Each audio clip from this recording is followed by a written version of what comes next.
Maroš, ja mám takýto problém, chcem, aby si to vyriešil. Dám ti peniazy, koľko chceš, dám ti to, všetko, len mi to vyrieš. Si musia pomáhať, zachraňovať planétu a všetci chceme pomáhať.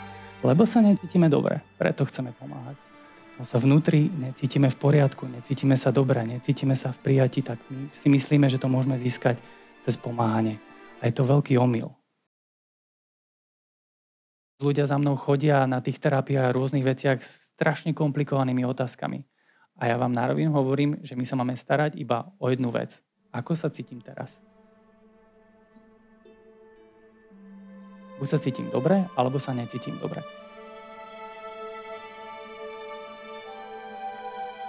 Nechoďme na to ťažkými analýzami a rozpoznávaním tých mentálnych konštruktov, kde sa stali, ako sa stali. Ľudia si platia neuveriteľné peniaze za to, aby vám niekto dobre našiel ten kód a to je strašne ťažká práca, verte mi. Choďte do vlastného vedomia a ten kód bude okamžite preliečený, bez toho, aby ste museli pátrať, kde vznikol. Tá rovnica vyzerá, že ak sa na sekundu dotknete vedomia, tak dokážete mať mesiac spustený samoliečebný proces. Si viete predstaviť, aká to je rovnica. Ako rýchlo sa vám začnú uzdravovať procesy, ako rýchlo vám začne byť dobre. Ako rýchlo sa vám začne opravovať život. V 1 sekunde dotyku s vedomím.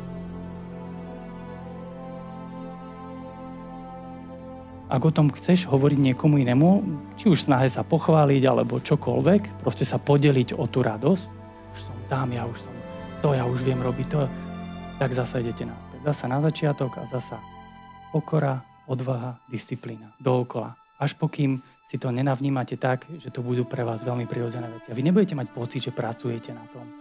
To je prirodzené, to je normálne, to sa bude diať. Vy o tom ani nebudete vedieť, budete sa ako keby vnútorne usmievať. Toto je férová, poctivá práca, duchovná, naozajstná, kedy bez tohto sa nikdy nikam neposunú. Môžete prečítať milión kníh, môžete byť nadúpaní, múdri, môžete všetko vedieť. Nebude vám dobre. Lebo tú duchovnú prácu ste neurobili, tú disciplínu ste nepodstúpili, tú naozajstnú prácu.